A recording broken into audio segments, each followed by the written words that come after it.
We will answer them during the Q&A session.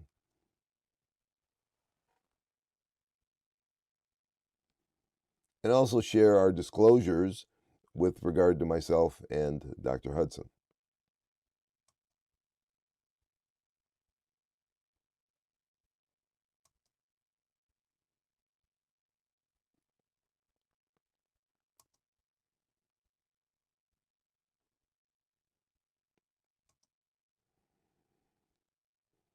Now, it's important that if you really want to get more information here, you can visit the group at peerview.com, and you will have anything that your heart desires regarding this topic. So let's talk about, first of all, the prevalence of hyperkalemia. In the general population, it's about 2 to 3%. If you then look at all hospitalized patients, depending on the definition of hyperkalemia used, it can be anywhere from 1 to 11%. And if you're talking about greater than 6, it's about 1%.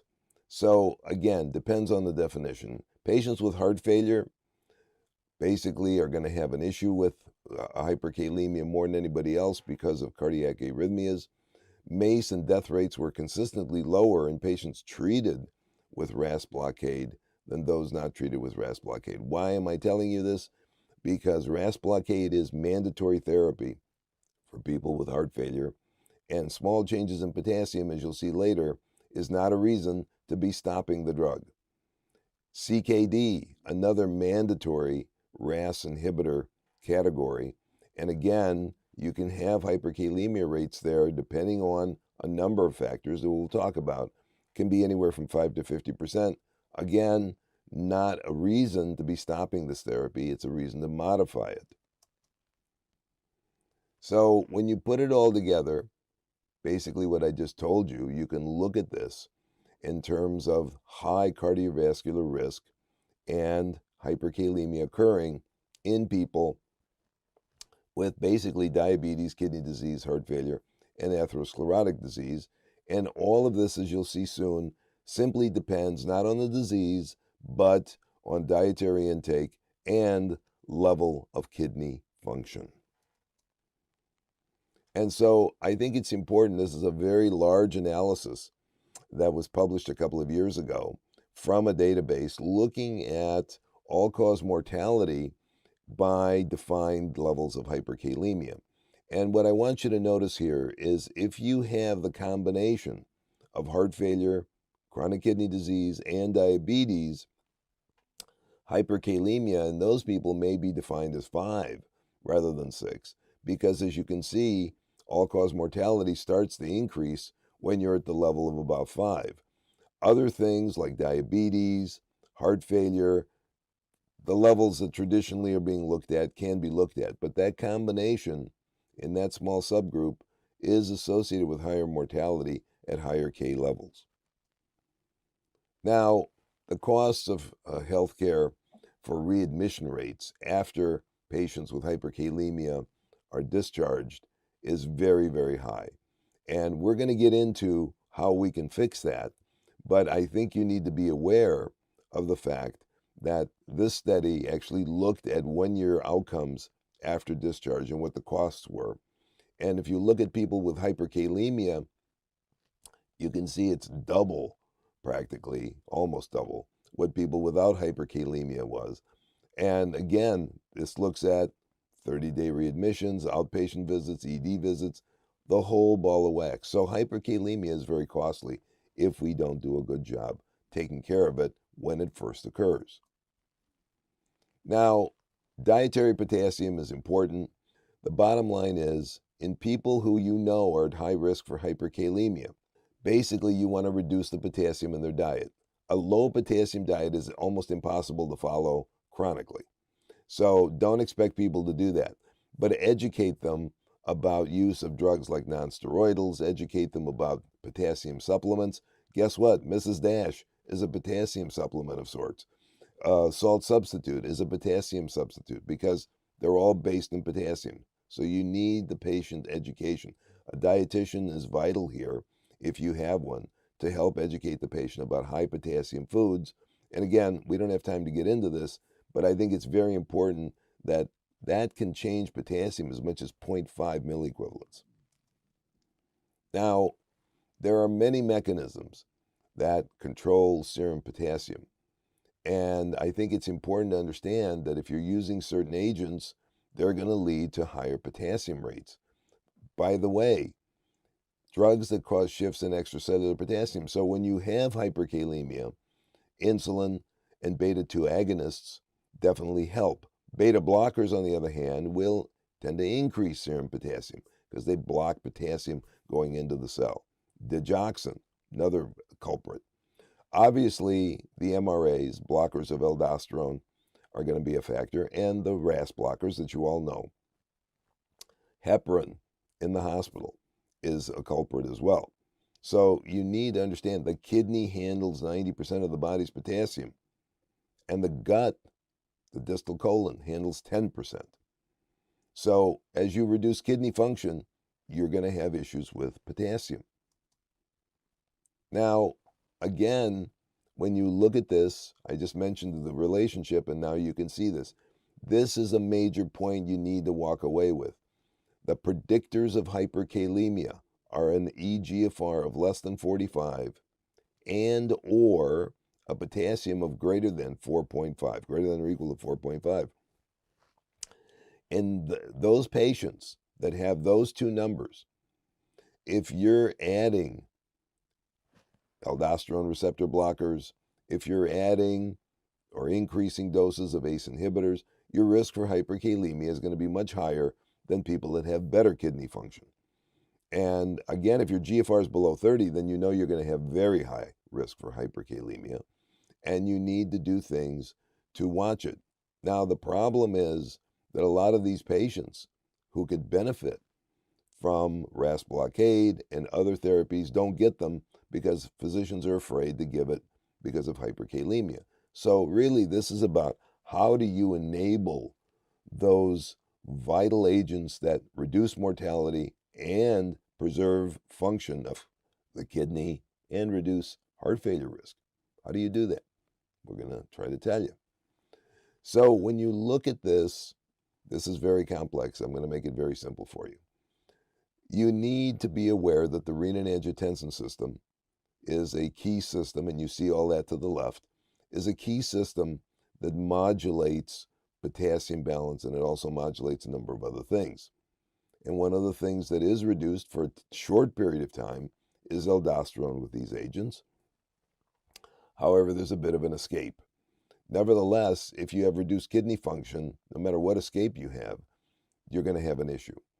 So, NSAIDs, beta blockers, the transplant medications, cyclosporin, tacrolimus, diabetes itself, being very old because you have low kidney function, all are going to contribute to genesis of hyperkalemia. We've already talked about the problems with adrenal disease, blockage of the mineralocorticoid receptors. Ketoconazole, for those of you that use fungal agents, is definitely one that's going to lend itself to that. And obviously, drugs that affect the sodium channel. So triamterene, if you're using hydrochlorothiazide in combination with triamterene. If those of you that use the combo Bactrim, trimethophan is definitely a component of that. That is definitely going to contribute to hyperkalemia. Amelioride for sure. And of course, Spiro and the other agents. So this is your laundry list of things to be careful when you're watching potassium and you're watching the risk. Before you, you see 3 different oral K binders: sodium polystyrene sulfonate, Proteinuria calcium sorbitrex, and sodium zirconium cyclosilicate. These are very distinctive. The 2, Proteinuria and SZC, are the most recent. And to give you more information on that, please watch the following video.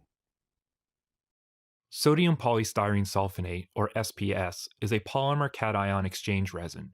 SPS is also a non-selective potassium binder. As SPS moves through the intestinal tract, it exchanges sodium for potassium and is eliminated by the fecal route. However, SPS is non-selective. It can also bind to other cations, including magnesium, calcium, or sodium.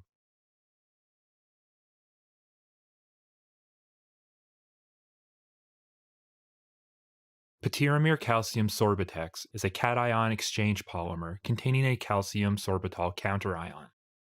Potiramir is a high-capacity potassium binder. As potiramir moves through the intestinal tract, it exchanges calcium for potassium and is eliminated by the fecal route.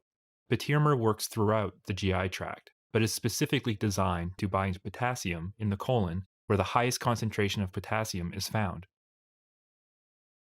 Potiramir is selective for potassium, but can also bind to magnesium.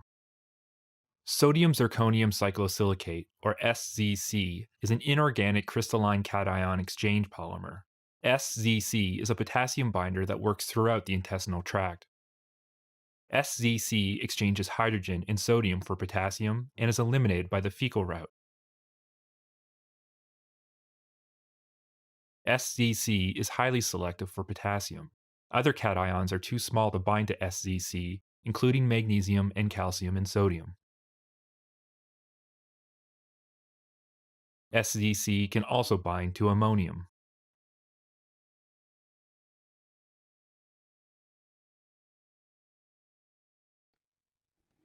Now, basically, just putting this whole thing together, people with kidney disease are at the highest risk of hyperkalemia. And it's specifically people with GFRs below 45 or already elevated potassiums on diuretics. I mean, as we've said earlier, greater than 4.5. So the question is, how can we minimize CV risk and maintain RAS blockade and minimize hyperkalemia? How should we manage hyperkalemia in inpatients? And how do oral potassium binders fit in inpatient management of hyperkalemia? So we're going to present some clinical trial evidence to you and then give you some examples that we've encountered in our own practice as to how we think about hyperkalemia and how we treat it. So now I want to hand this over to Joanna, and she's going to walk you through the next step. Thank you, George. I think everything that you've mentioned so far introduces the concepts that I'm going to get into at this point related to what do we do to minimize the cardiovascular risk and hyperkalemia risk. We've got so many agents that are available for the main disease states that you referenced: heart failure, chronic kidney disease, diabetes. But our challenges are how to best approach integrating those into therapy without inducing essentially hyperkalemia. So one of the issues, and I think this is something that we can all agree on, is that we really only know if someone has hyperkalemia if we look for it. There really are not symptoms. I mean, certainly in some cases there are symptoms, but it's often asymptomatic. And ultimately what we're trying to prevent is the most fatal consequence of hyperkalemia, which is cardiac arrhythmia. So in terms of looking for it, measuring potassium in patients who may be at risk is important, and also doing ECGs for those who have what we consider an elevated potassium. And essentially looking at whether they have peak T waves, trying to prevent them from getting to the ultimate fatal incident, which is, the sine wave and asystole and the cardiac arrhythmia that is ultimately so important to prevent. So one of the issues that comes up is the variability in the definition of hyperkalemia. And this representation shows the normal range. We kind of think of this as, roughly 4 to 5, but also that there's variability in how hyperkalemia is really defined, whether that's 5, 5.5, or 6. They're all above the upper limit of normal, but there's differences in the action threshold at which people respond in terms of hyperkalemia management. So this is actually an algorithm I had the opportunity to be involved in developing with a group of emergency department physicians as well as a nurse practitioner in that environment. And this is looking at acute management of hyperkalemia really in the ED setting, so all comers who have hyperkalemia. And I will say there was much discussion about what threshold should be used as far as managing and being concerned for hyperkalemia. And the agreement came to a potassium of 5.5. So if you walk through this algorithm, and I'm not going to go through every detail here, but in the beginning, one thing that's important is looking at the patient's history. Do they have these key disease states that are risk factors, chronic kidney disease, heart failure, et cetera? Because that may certainly change how we consider managing these patients and at what level of potassium we would be concerned. So certainly looking at ECG changes and making decisions based on the potassium level, repeat values of potassium, and also ECG changes when that is available to be done. And that would be more important in the emergency room setting. What other guidelines are out there that introduce different thresholds? Well, guidelines for heart failure. The ACC guidelines, as well as the European Society of Cardiovascular, or the European Society of Cardiology, rather.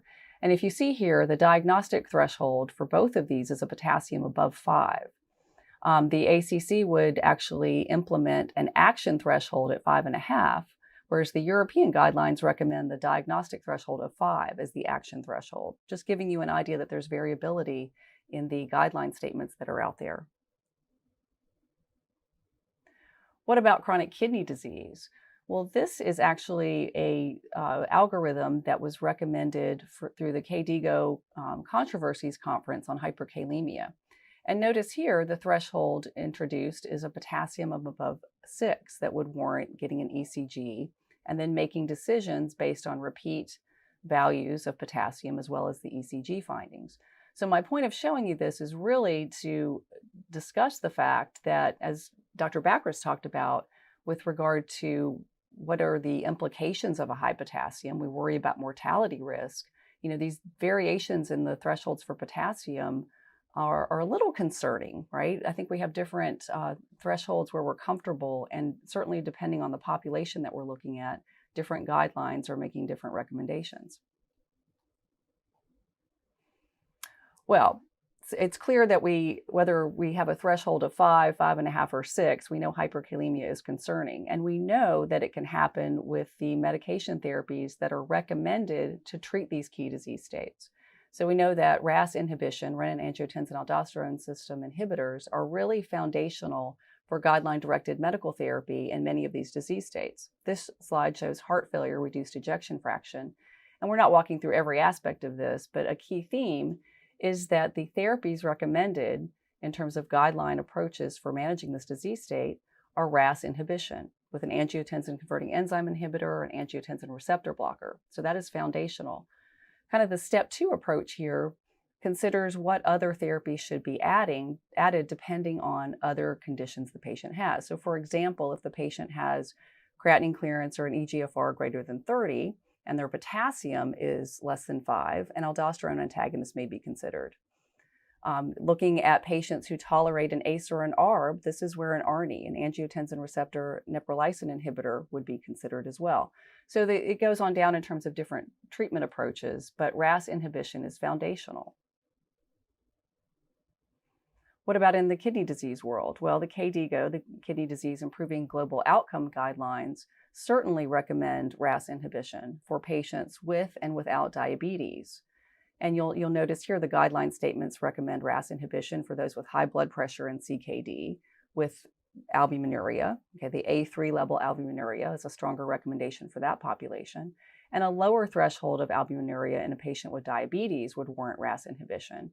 And another point that's made in those guidelines is that RAS inhibitors should be administered using the highest approved dose that is tolerated to achieve those benefits. This is similar to what we see in the diabetes guidelines, the ADA guidelines.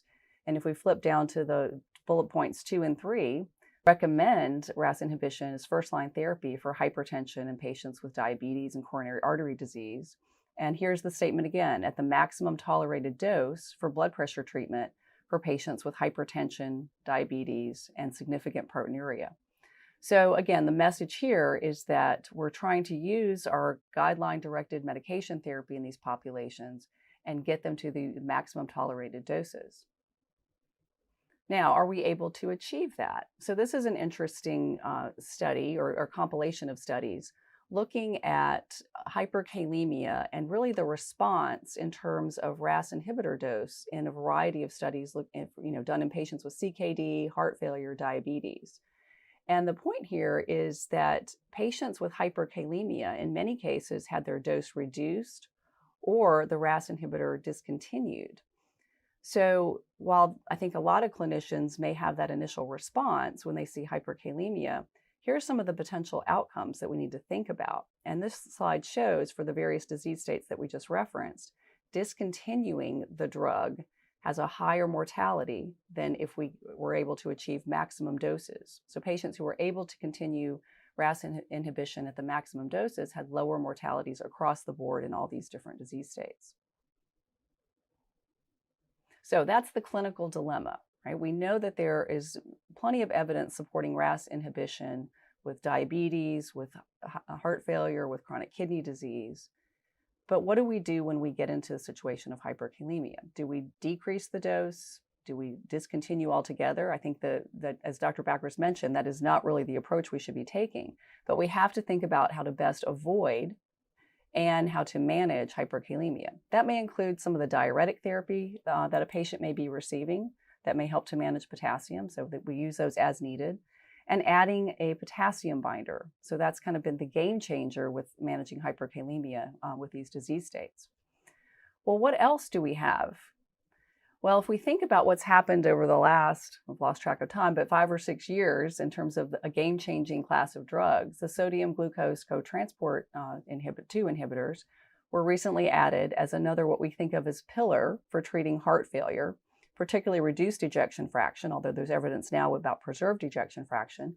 But if we think of these pillars, we have RAS inhibition, we have beta blockers, mineralocorticoid receptor antagonist, ARNI therapy, and now SGLT2s. And on the right, you can see here the overall decline in mortality compared to placebo in patients who received guideline-directed medication therapy, and also the relative risk reduction. So clearly SGLT2s are now part of this and are a contributor to the lower mortality and better outcomes that we're seeing.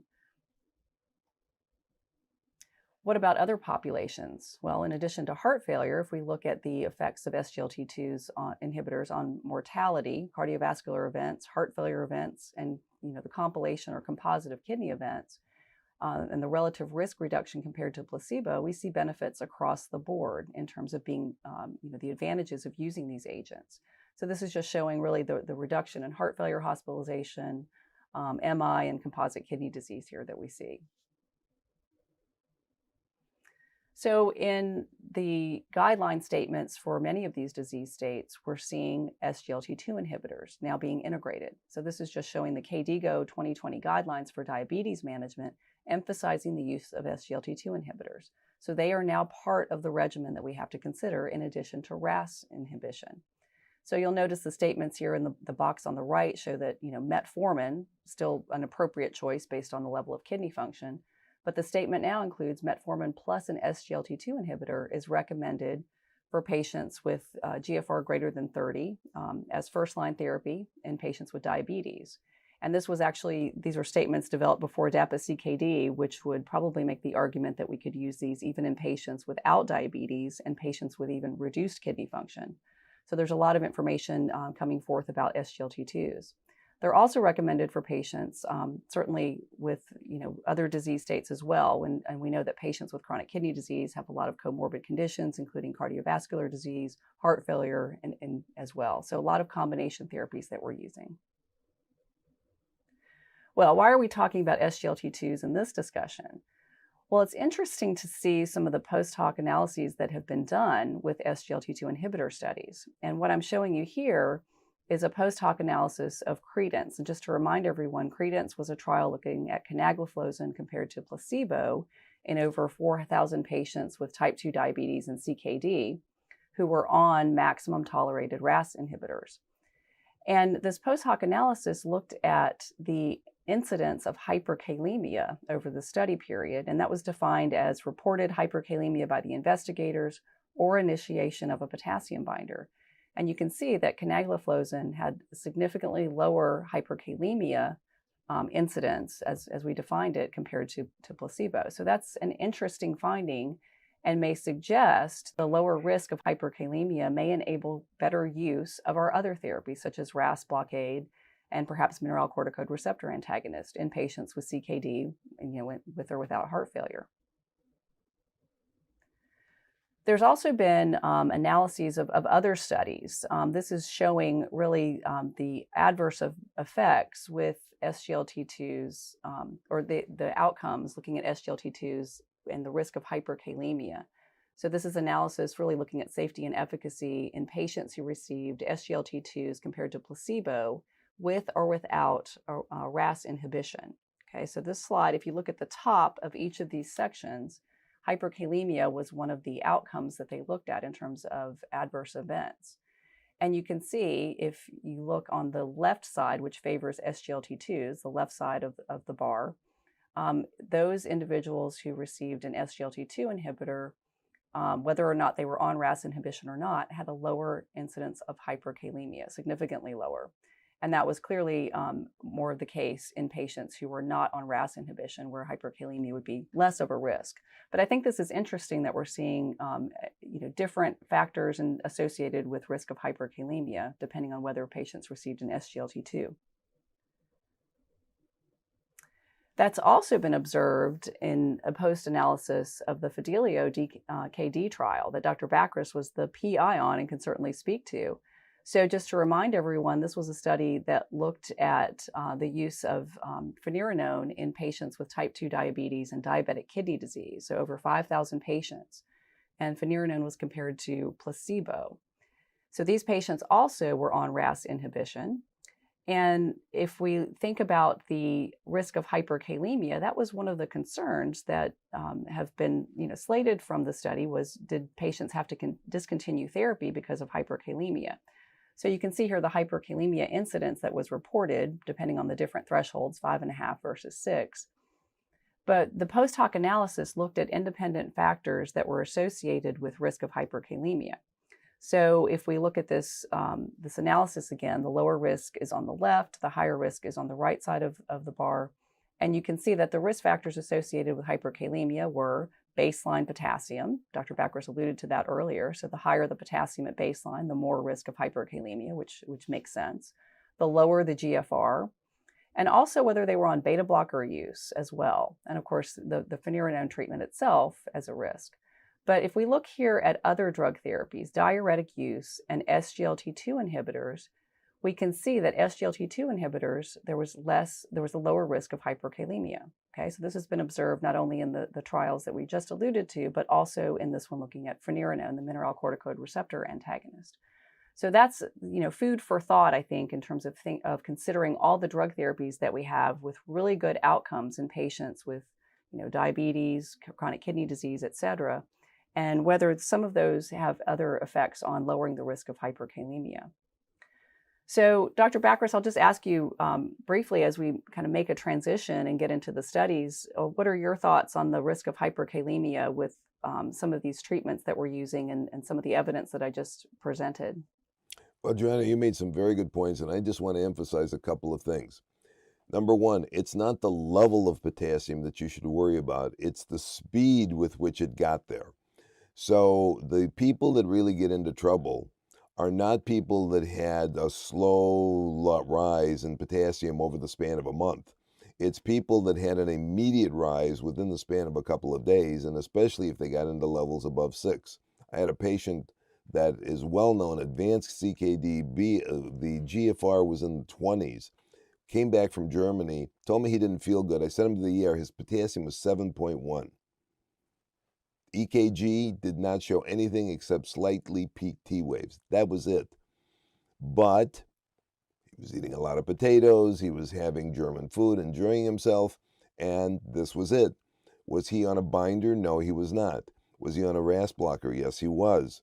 Was he on a diuretic? Yes, he was. Was he on an SGLT2? Yes, he was. So you can eat through a lot of these therapies, but I think it's important to keep in mind that as long as the patient's willing to cooperate with the diet, these agents, the SGLT2s for sure, the diuretics, if you're using appropriate diuretics for the level of kidney function, not 12.5 of hydrochlorothiazide when your GFR is 40, that's not going to work. So you need to be doing that, and then that will help you stave off elevations. And so I think that's a very important approach, and I want to thank you for showing all this data. Yeah, and I think that's interesting. We talked about different thresholds for action, and you noticed you mentioned the timing of the rise, and I think that's certainly why in the CKD world, You talk to a nephrologist and they may not be as concerned with a high potassium in somebody who's had CKD for quite some time and may have adapted to some degree to a higher potassium level versus someone who comes into the ED that had completely normal potassium and it rises very suddenly. So those are great points. So, Joanna, just to make a point for the audience, what you showed is when you showed the KDIGO, and we said, look, you shouldn't do anything to 6. Well, okay, I am a nephrologist, and I was part of that group that put that together. So if you go to a nephrologist with a potassium of 5.4, they'll say, yeah, and what? So they're Exactly. very used to seeing this, and they are really nothing bad ever happens until you get way into the 6s and 7s. And so, because it's always a gradual rise, but you need to always get a history to see if something acute happened. Absolutely. Great. Well, at this time, I'll turn it back over to you to give us some information about some of the studies with the potassium binders. All right, very good. So I'm back. So these are contemporary approaches for hyperkalemia, both in the emergent setting, intermediate setting, and maintenance. Obviously, calcium gluconate or calcium chloride, which works faster, is critically important in the emergent setting because it stabilizes myocardial membranes.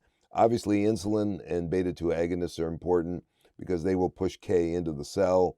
But then you have the intermediate, and there's really what you want to do is you want to use the loop diuretics and sodium bicarbonate, especially sodium bicarbonate if there is acidosis, because as you change the pH, K will go into the cell. Dialysis, please, and you'll hear about this later, that is not the end-all be-all. You're only going to remove 90 milliequivalents of K in about 4 hours, and that K is going to bounce right back. So that is something you can think about in a dialysis patient, that's fine, but not in someone that's got reasonable kidney function where you can use other agents like diuretics and sodium bicarbonate. And then lastly, for maintenance, you want to readjust the dose of the ACE inhibitor. You've got the other agents, SPS, Proteinuria, SEC, and certainly a low potassium diet.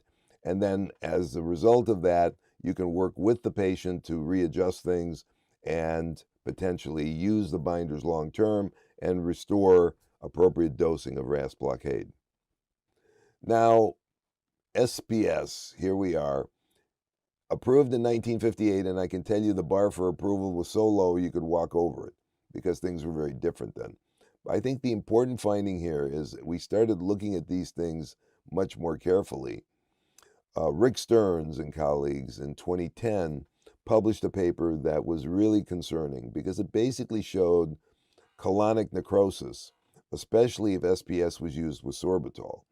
And then there was a black box warning by the FDA the year before, and there's been a number of issues with this. And remember, SPS does not give you predictable potassium binding. You can get a lot or you can get a little. It depends. So if we look at the other binders, this is an analysis of how they work, and I alluded to this earlier in terms of mechanism of action. But you can see they all work in the colon. The time of onset is highly variable, but it's definitely within 24 hours for most of them, and most of them it's actually within 7 hours. The potassium binding, as I said, is variable with SPS. With Proteinuria, you're getting a great normalization within 2 days, and the SEC, within 2 to 3 hours, you're going to get a marked reduction. The big side effects with Proteinuria is constipation, period, end of discussion. That is by far the most common side effect. Hypomagnesemia I've never seen, and I've been using it for 3 years, but it's reported because the potassium will drop 0.2 milligrams per deciliter. You will get edema if you use the high dose of SEC. If you use the low doses, you really don't get an issue, and you will see a bit of a rise in the bicarb. So there are trials now that have been done, and let me kind of go through these with you. This is the Harmonized Trial for SZC. It's a double-blind phase 3 trial that was published in JAMA back in 2014. It took people with Ks of greater than 5.1 and gave them a 48-hour open label of 10 grams of SEC, which is, by the way, what you have to do when you initiate this therapy. And then they randomized to different doses and gave the drug daily for a period of 28 days. And what they found was very nicely, if you can look over to the left, depending on the dose, the reduction in potassium. And you can see the more sustained effect on the right, given the dose, over the same time period. Then you can look here in terms of people with CKD, heart failure, diabetes, and then the different levels of potassium achieved. And again, these are the pre-specified groups that were looked at, and this is in the first 48 hours. And so this drug was well tolerated. There were no treatment-related SEs, and GI side effects were very, very low. Edema clearly was at the highest dose, was seen in 50% of the patients, but hypokalemia at the high dose was also seen. So again, depends on the kidney function that you're starting with. The better your kidney function, the greater the likelihood at high doses that you're going to see hypokalemia. The Amethyst study is a study that I led. This is with Proteinuria. It's a phase 2 study design, and this looks with Proteinuria in different levels of potassium. So you can read the criteria there for you yourself. And we had 2 cohorts. Cohort 1, we discontinued RAS blockade and started losartan in everybody, and added spironolactone after 2 weeks if the BP control was not there. In cohort 2, we simply continued the RAS and added spironolactone. And we had mild hyperkalemia and moderate. So mild up to 5.5, moderate greater than 5.5, but less than 6. And then we used the 3 doses of Proteinuria, and here we gave it BID, even though the FDA label is for once a day. This is what you got. And this, again, was a 1-month study, but we continued follow-up for 1 year. And this is the 1-year data.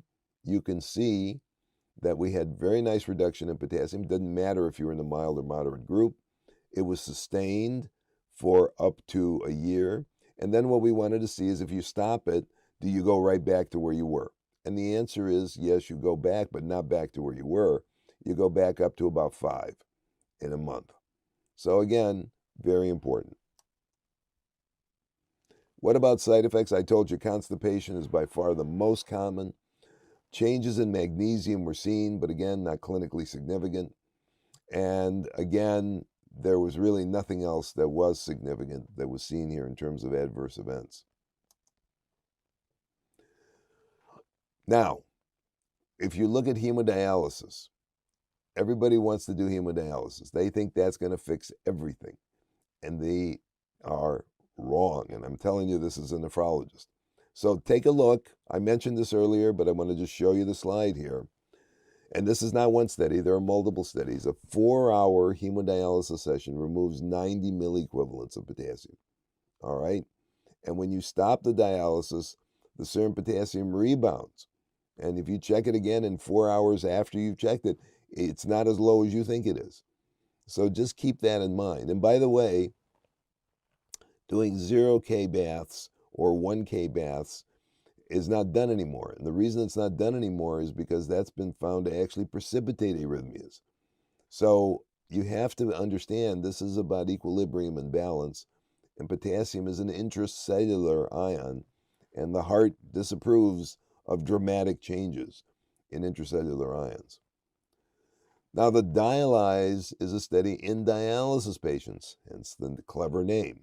This is a multi-center, double-blind, phase 3 randomized trial, and this is looking at SZC to reduce the incidence of pre-dialysis hyperkalemia. So they took people on dialysis with persistent hyperkalemia, K of greater than 5.4 after long intradialytic intervals, or a K of greater than 5 after at least one short dialytic interval, and this was adequately powered. And then they randomized people to SZC daily for 8 weeks or placebo for 8 weeks. And here are the results. If you're on SZC, you got very nice reductions in potassium. If you're on placebo, you got no reductions in potassium. So there were 42% of the people that actually were responders. And this was not high dose. This was moderate dose. So again, keep in mind, it has a very good usefulness, and it's very well tolerated. And speaking of that, when you take a look at the side effects, you can see, interestingly here, in greater than 2% of the patients, constipation and diarrhea were the ones that were there. But look at the placebo. Placebo had just as many. So there really was no significant difference in side effects. So just keep that in mind. So what are the recent and ongoing studies with the new K binders? Well, there's a number of studies going on. Prioritize, heart failure is going on. And the question is, can SZC optimize RAS inhibition in patients with heart failure? And that study is, I think it's finished. It's close to finished, but of course with COVID, we had issues with recruitment. There's Diamond, which is looking at Proteinuria and looking at RAS tolerance in people with heart failure and CKD. That trial was ended by the company, but the follow-up is continued. So we will see data here probably early next year. There's the DIPO study with SZC, enabling patients with hyperkalemia to eat a plant-rich diet. So that's another type of study. There's Platinum, which looks at Proteinuria as adjunctive therapy in patients requiring urgent hyperkalemia management. There's GRAZE, which is a phase 4 study looking at SZC and enabling patients with hyperkalemia on hemodialysis to eat a more liberal fruit and vegetable diet. And then finally, there's LIFT, where SZC is looking at enabling patients with advanced CKD and heart failure to achieve RAS doses without hyperkalemia. Now, let me just tell you about Prioritize. It's a multicenter double-blind phase 2 study that is randomizing to determine if SZC allows continued use of RAS therapy. You can see the criteria there. And there's a 2-week screening period, and the randomization is there as you can see it. The results are here, and you can see here that the interesting, important note here is when you look at the percentage, the trial was terminated because of COVID. So this is obviously not going to give you any statistical significance because you didn't have the duration. That's the bad news. But I think the important thing is if you go over to the MRA at target dose, so that's spironolactone at target dose, you had more people there on that than you did in the placebo group. Now, I'm sure if we continued this, there would have been significance here. But I want you to know that people did try this. And I can tell you in my personal practice, I have significant number of people on drugs that they couldn't tolerate without these binders. Here's the safety profile. Then there's the LIFT study, which is a single center study, double blind, looking to see if SZC allows for RAS use in people with heart failure and CKD. And you can see the inclusion criteria there. There's also a quality of life assessment here. And this looks at 10 grams initially. Initially, you have to take SZC 3 times a day for 2 days. And after that, you can adjust the dose to whatever you want. But here, it's usually daily. Here, they gave it 3 times a day. And people got Ramipril, very low dose, Ramipril 5, Ramipril 10, and then they went to Spiro up to 50 milligrams. So I think you'll all agree that's challenging when you got to the highest dose. And that we'll see what happens there. The Diamond study I already told you about. This was really a study that was really looking at an outcome, 2,300 plus patients.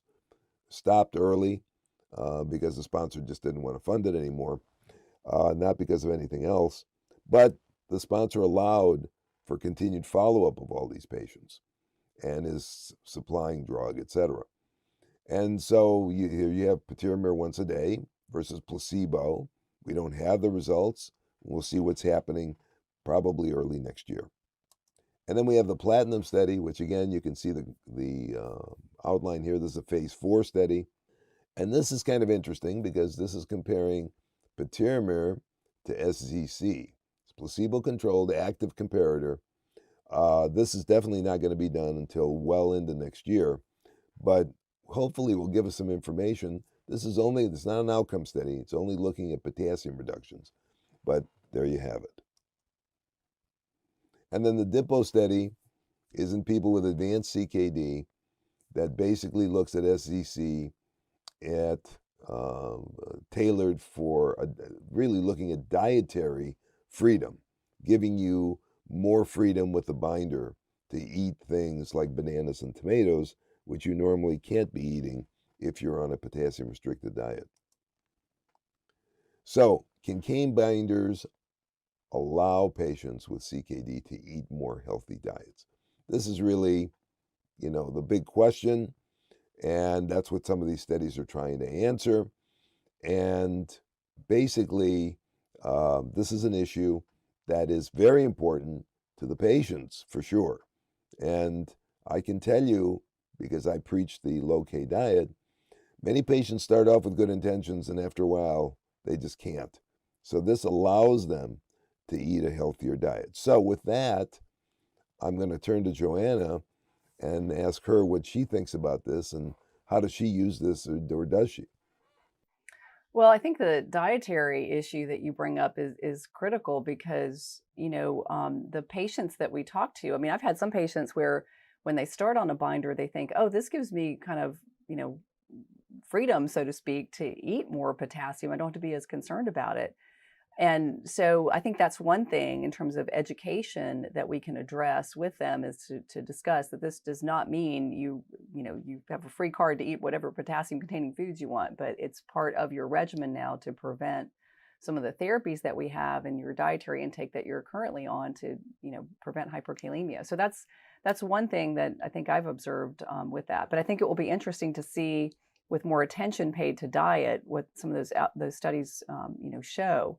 And I wondered, do you have any comments on the studies that have been done? I mean, and I've read the studies that gave the approval for the current potassium binding agents, but was there any, effort to try to capture what their dietary intake was in those studies? I'm thinking no. You are correct. We talked about this, and we thought that it would be a lot of heavy lifting for very little benefit because most patients, they will start, I can tell you from clinical experience, you'll get maybe 1-2 weeks, they'll do it, and then by the 3rd week, they're getting weak. By the time they come back for the visit, they've said, look, we tried, but I just can't do it. And I've cut back, but I really just can't follow this. And by the way, these binders are limited in their binding. And just like cholesterol medication, a lot of people are on cholesterol-lowering medication. They think, oh my God, I go out and have steak and all kinds of high-fat foods. Bottom line is you can eat through the statin and you can eat through the binder. So you have a little more freedom, but you don't have as you correctly pointed out, you don't have the freedom that you think you have, but it's better than nothing. And I think that's really the point. Right. And it's also critical to point out how important the dietitian is in managing these patients, throughout to educate them on what potassium containing foods there are. And we know that compromises a little bit of nutritional value to some degree with some of the, fruits and that type of thing that they may be eating. So that's a critical role, I think, in that multidisciplinary group. Well, I mean, just for the listeners, let me quickly give you a list of things that people don't really appreciate. So spinach, avocados, nuts, the good stuff, not peanuts, dried fruit, cantaloupe, watermelon, tomatoes. I mean, potatoes, sweet potatoes. Pretty restrictive, if you ask me, in terms of what you can and cannot eat if you start restricting high potassium foods. And there's more. I mean, I'm not giving you everything. I'm just giving you a snapshot. So it's a tough diet to follow, really. Tell me, how do you use oral potassium binders? So that's our segue into the next discussion. And so this is titled, where do oral potassium binders fit into inpatient management? But I'm going to tell you, there's not a lot of slides showing that exact information. We're going to have some discussion on this. But let's talk a little bit, because George introduced in the beginning discussion a little bit of information on how, what the incidence of hyperkalemia is in the inpatient setting, but there's not a whole lot of data out there. So let me start off here by talking about, a little bit of what we know about hospital-acquired hyperkalemia. And from the audience here, a lot of pharmacists, it's interesting to note that there is information to suggest and support that there's drug-induced causes that we have to think about. We've been talking about that with RAS inhibition and all those things, but there are other agents as well.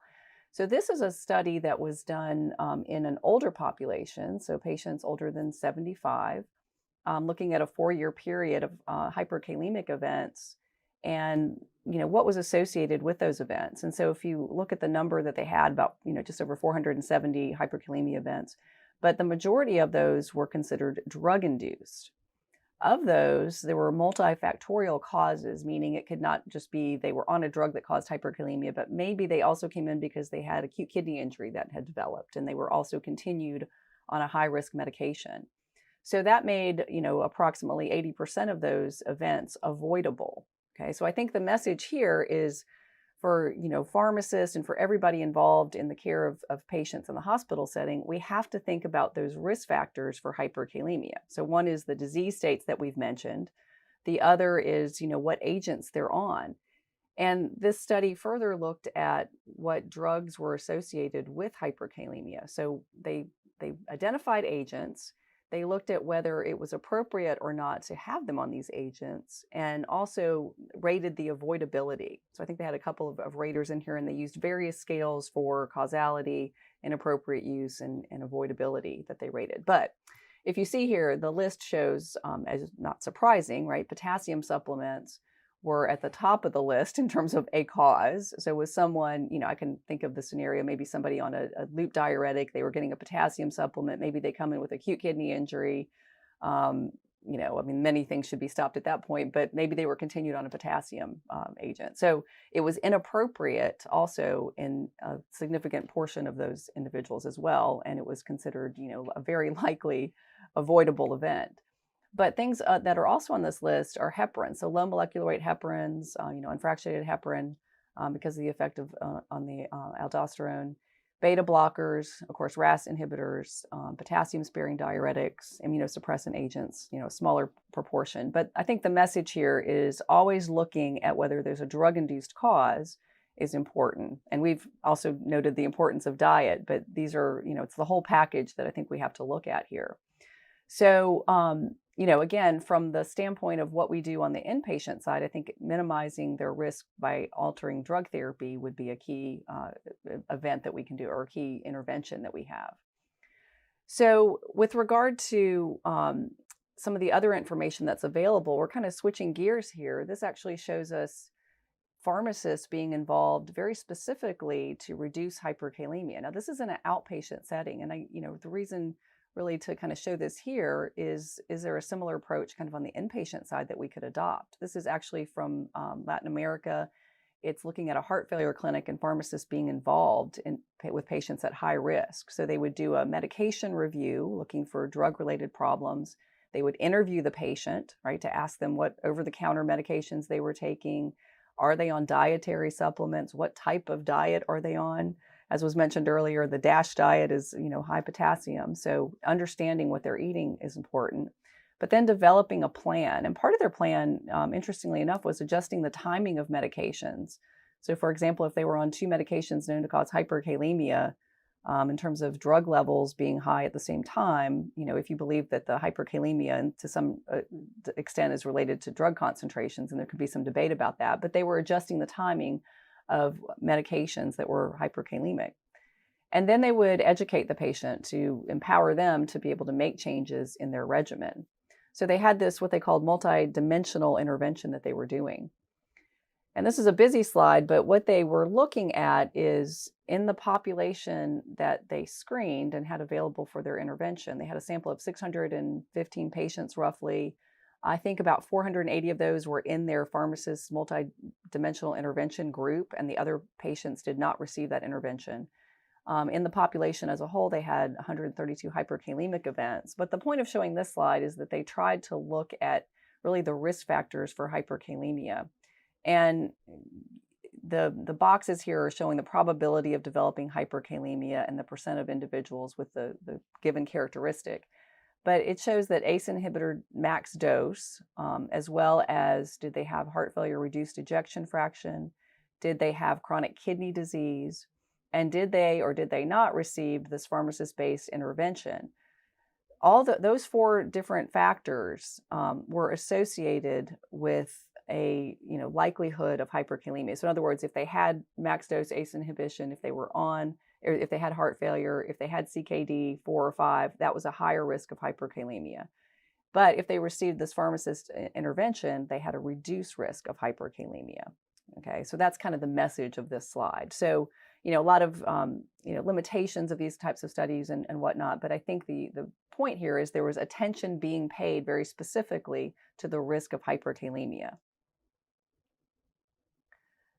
So if we kind of flip back to the inpatient side and what happens when patients come in the hospital, the illustration here is really to show that the patient should always remain at the center, but you have multiple clinicians and practitioners, and specialists, et cetera, seeing this patient, right? And so if we're talking about, a hyperkalemia risk, if we kind of put this in here, I think it still has to be a multidisciplinary type of situation. So in other words, a patient comes in, they have hyperkalemia, they're seen by the hospitalist, maybe there's somebody with acute kidney injury and the nephrologist is seeing them and putting very specific recommendations in.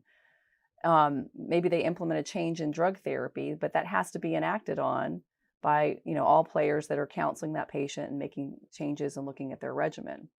So does that always work? Not necessarily, but I think just being aware of some of the limitations of the team approach and the advantages, but also limitations when you have multiple players involved becomes important. So, I'll ask you, George, what you think of, and we'll come back to some of the recommendations from the hospital setting and collaboration, but you asked me kind of what's the inpatient use of potassium binders. And, what I'm going to say here is it's a bit fragmented right now because we have patients that come in that, maybe they've been on a potassium binder outpatient, but that may get stopped when they come into the hospital for a variety of reasons. If they have acute kidney injury, that would be a reason to stop it. So the question always becomes, do they need to continue it when the patient comes in the hospital? The other issue is it somebody that developed hyperkalemia during the inpatient setting, and do they need to be initiated on a binder? And if so, do they receive it at discharge? So there's a lot of questions and I think issues that come up on the inpatient side. I'll open it up to you for kind of comments at this point, and then we'll come back to maybe some of the other things about collaboration here. Well, you make very good points, and I would say your picture on the right is exactly what's happening now. The patient is really not educated much at all about diet or what's actually happening to them. They're given a list of orders and they're expected to follow them. And the patient doesn't understand half of them. The problem is really defining the way it works at our place. The hospitalist will have it, and then a phone call is made depending on what the concomitant conditions are. If they have kidney disease, the nephrologist will be called. If they've got kidney disease and hypertension, I'll be called.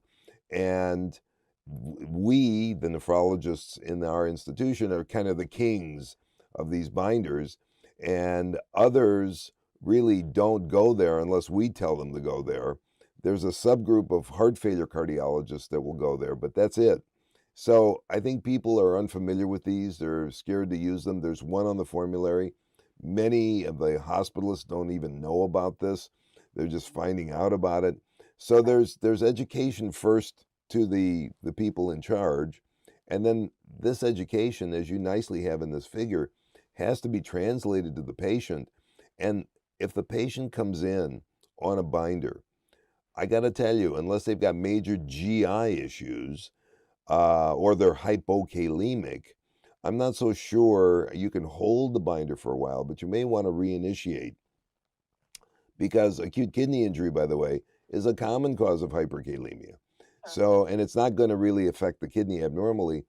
Likewise, Most hospital formularies, not all, but most hospital formularies do have a binder on board. So unless you're in a very small hospital in rural areas, they may not. But in major cities, these exist.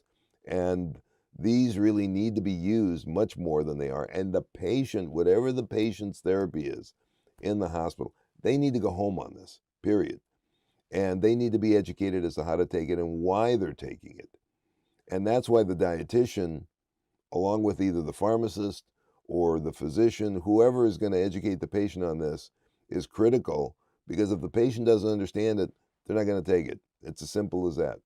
Absolutely, absolutely. And the scenario of acute kidney injury, I mentioned stopping the binder really because in some of those situations they've been on RAS inhibition and that may get discontinued. And so in conjunction with that, sometimes the potassium binder gets stopped because let's hold everything, see where they are and kind of go from there. So a lot of different scenarios. And for the audience out there, I know that people are in many different environments. You and I have talked about kind of our clinical practices. I'm in a hospital where I'm on a nephrology consult team, so we have opportunities to intervene kind of real time as we're going around seeing patients. And we have ED pharmacists as well who may be intervening at the point of contact there in terms of identifying hyperkalemia and making those decisions. But there are other folks who maybe they're not as in an environment where they're as close to the patient. Maybe they're looking at the orders more for a potassium binder that comes to them and trying to make an evaluation of the appropriateness. And then there's also pharmacists that may be involved in discharge counseling. And now, hey, they were on this drug in the inpatient setting. Do they need to be continued outpatient? So there's a lot of communication that needs to happen regardless of what setting you're in, and it's a wide variety there. And that'll lead me really to kind of the next slide, looking at addressing the issue of discharge planning and preventing readmissions. And we know there's lots of reasons that patients are readmitted, and hyperkalemia is certainly among them. But a lot of these entities, AHRQ, the Society of Hospital Medicine, the National Quality Forum, and CMS, are addressing the need for process improvement in terms of medication reconciliation, collaborative care, and follow-up to enable really better coordinated care and empowering the patient. And hopefully that's at the heart of all of these. But that's an important factor in terms of the collaborative care aspect here. So in part of these guidelines, and I believe this is was in the, let me flip back here for just a second, the Society of Hospital Medicine, they have what's called the 8 Ps in terms of the things to look at that would kind of predict whether a patient may have a high likelihood of readmission. And so for the audience here, we know that at the top of the list here in our mind is really problems with medications. And we know the more medications patients are taking, the higher their risk of readmissions. And the disease states we've just talked about, heart failure, reduced ejection fraction, or just heart failure across the board, chronic kidney disease, diabetes. I mean, not only are these patients at high risk because of their disease states, and that's one of the P's on here as well, principal diagnosis, but the fact that they need different classes of medications, as we've talked about as part of their guideline-directed medication therapy, puts them at risk. And so if we kind of add another layer here of thinking about additional considerations specific to hyperkalemia, the fact that they're on RAS inhibitors, we have mineralocorticoid receptor antagonists, NSAIDs, we have lots of different drugs that are in our toolbox with these disease states. There's a lot of different considerations here. And chronic kidney disease could certainly be added to the list of diagnoses that would warrant, a risk of readmission. We know that readmissions in those patients are certainly high. So this is where I think there's a big opportunity for lots of coordinated care. And they identify really the key components of successful transitions of care, being this multidisciplinary coordination. So, we try to fix things and sometimes patch things as much as possible on the inpatient side. But when that patient goes home, if they need a potassium binding agent, the one example of many that we're talking about that needs coordinated care, there needs to be, buy-in by everybody. And the pharmacist being involved, I think there's a lot of things that could certainly be at play here. And if we just flip here to, medication reconciliation, That's a key function, right? And so, many of the folks in the audience here may be thinking, well, I don't just reconcile medications, I do kind of comprehensive medication management, and that's absolutely wonderful. But we know medication reconciliation is a key piece, because if the patient comes in and we don't know what they were doing, right? And if they get discharged and we don't tell them what, the follow-up is and make sure there's appropriate follow-up, then we've done a disservice to our patients. So this slide is really illustrating the kind of key pieces that go into an appropriate medication reconciliation and trying to get the best possible medication history. And by the way, for folks in the audience, that does include, for end-stage kidney disease patients, calling the dialysis unit. It's amazing to me how many times that is omitted from a med rec for a patient. So I always have my students call the outpatient unit and say, I need to get the treatment meds the patient's getting. Maybe they are on a potassium binder, because we know there's one approved for dialysis patients. And maybe that would not be captured unless we're able to get some of that information from the outpatient unit.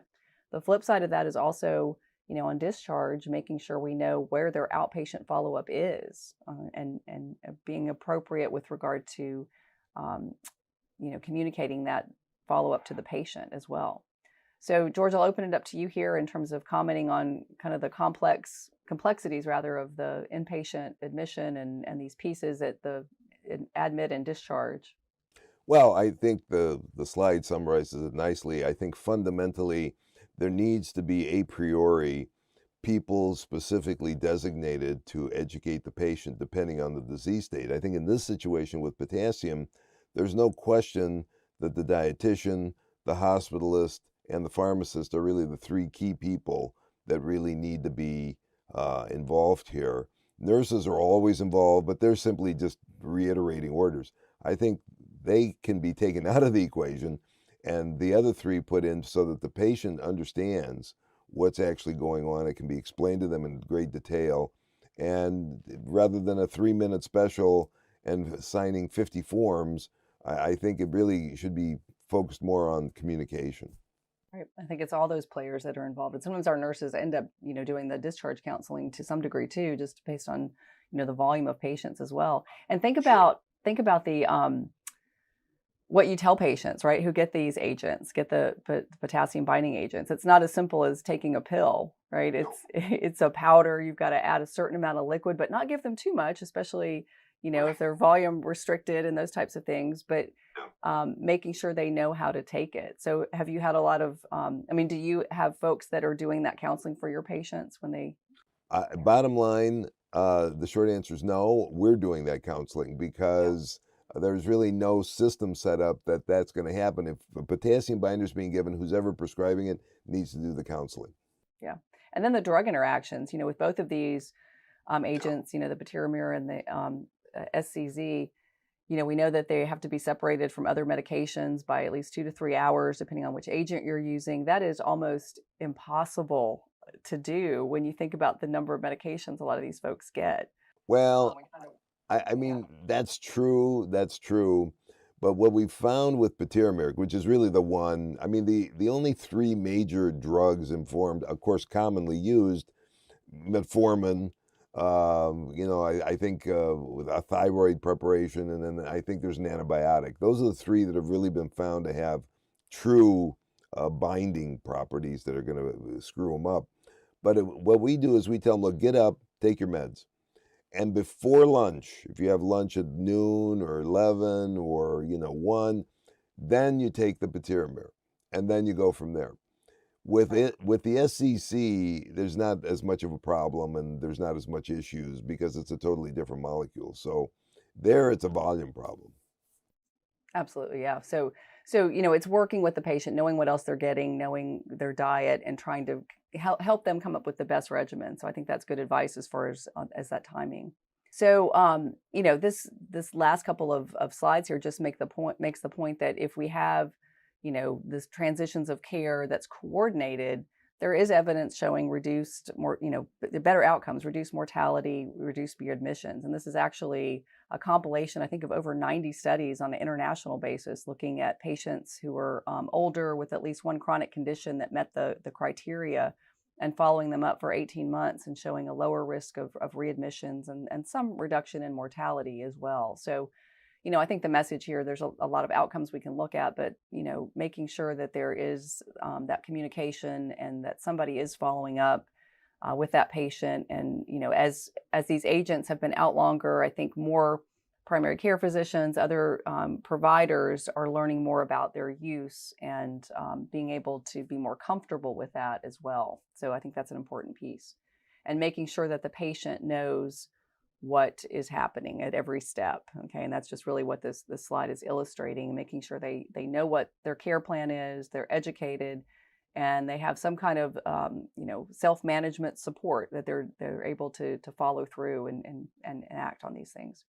The other piece of this, which is, we'd be remiss if we don't mention this, is we can tell the patients all we want to how to take the medications, try to come up with this wonderful medication regimen that hopefully improves outcomes in folks with all these disease states. But if the patient can't get the drug, they're not going to take it. So, there's a lot of my colleagues out there that probably do more with this than I do, and a little bit more on the outpatient setting. But prior authorization is important. So I think if we know that there's somebody that's going to be started on one of these oral potassium binding agents, getting approval, proactively as much as we can before we actually have to prescribe it, it's important. And so there's a lot of different prior authorization tools out there. This is an example. Cover My Meds is listed here.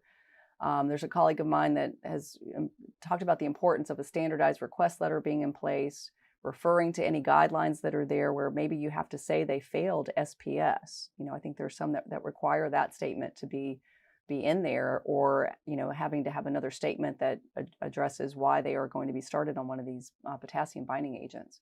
And we know the price varies depending on the individual patient, the conditions, et cetera.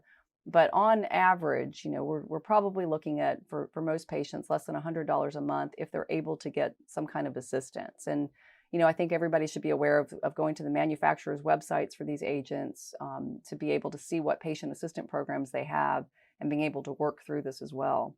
And it also, illustrates, at least in the dialysis unit, having a social worker that helps be involved in these pieces and getting access. So that is a key part that I think everybody needs to be aware of as well. So George, what would you say about these? Have you had a lot of challenges with authorization? We've had 0 challenges, but we have this down to a fine art. It took us about 6 months with the help of the sponsors of some of these drugs, but we've got it down. It can be done. It can be done, especially with one versus the other, but it's good. It's good. You can do it. That's right. So I think it's important, if somebody's starting to use this more in their clinical practice, of finding out from colleagues, and others that are doing this, what their strategy was. So I think it's important to realize that all of these are resources. I think the pharmacist certainly can play a role, not only on the outpatient setting, but there are, measures on the inpatient side that we need to address with medication reconciliation and making sure patients are on appropriate drug therapy as well. So with that, George, I'll turn it back over to you. If there are other points that you feel we should discuss, we can do that. And I'm happy to address any other questions. No, I appreciate it. I think it was very thorough, and thank you very much for that. I thought it was great. So just to summarize everything that you were exposed to today and should have learned, patients who are at high risk of readmission for hyperkalemia can be identified from clinical data. Newer potassium binders work faster and are tolerated better than SPS. They enable life-saving therapy, that is RAS blockade and MRA use, in patients with CKD and heart failure. Pharmacists can prevent unnecessary rehospitalization for hyperkalemia by collaborating with other healthcare providers to reduce risk, completing an accurate medication reconciliation, and initiating oral K binders that patients can access and continue using at home. So thank you very much for participating in this. Again, visit us at peerreview.com, and please, please, please complete and submit your post-test and evaluation for credit. You can download the slides and practice aids and watch the replay of this event in the next 24 hours, to be followed by an online activity in the coming weeks. I want to thank Dr. Hudson for joining me today and providing this information to you, and we hope you enjoyed it. So with that, thank you very much for listening. And now it's your turn to ask us questions. Thank you. Now. Hello, I'm Dr. Drs Bakris, and I'm here with Dr. Joanna Hudson, and we're going to answer questions for you. We've been doing this as we're going along, and hopefully this has been very informative, and we hopefully are going to augment that as we go. Now, the first question that we have here is, with sodium zirconium cyclosilicate, the issue of the sodium load. This has always been an issue, and how do you best manage the edema? And I will tell you that edema has never been an issue with this agent unless you're at the maximum dose. 15 grams a day is the maximum dose, and you will get edema issues in some people, especially you have to be very careful in people with heart failure if you're using that level of a dose. At 5 milligrams a day, edema is not an issue, and even at 10, since most of these patients are on diuretics, it's not really an issue. Joanna, I don't know, have you noticed any issues with this? Well, not specifically at the doses that you've kind of referred to. I mean, I think everybody sees that with a 5-gram dose of the sodium zirconium that there are 400 milligrams of sodium, and that can be a concern. But I think it's, again, clinically just a matter of trying to keep them on the approved doses and monitoring. Very good. There's a question here that's actually important, and unless you don't realize it, it can be more important than not. What's the optimal dosing interval of potassium binders in patients taking thyroid medications? The bottom line is there is a drug interaction between patiromer. Basically, you need to space out taking those. If you're taking patiromer, if you're using patiromer with thyroid medications, you need at least 3 hours between dosing. So a lot of times what I'll do is have the patient take the patiromer at breakfast, and they can take the thyroid medicine at lunch, or vice versa. But you need that. With SZC, you don't need to worry about that. I mean, anything to add, Joanna? No, I think that's good advice. And I think having pharmacists, there are obviously pharmacists in this audience, but sitting down with the patients and looking at their full medication regimen to try to come up with a timing for a lot of these in terms of the drug interactions will be important. There's kind of two questions here. One, they're related, and this talks about outpatient management. So this is important. A lot of times, and most people have grown up with Kayexalate, which, if you can tolerate more than 2 days of it, good luck.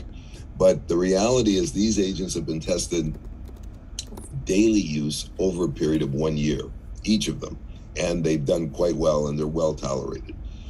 Now, the question is, what are the best appropriate agents to use, and about what do you do do you dose them every day? Do you dose them every other day?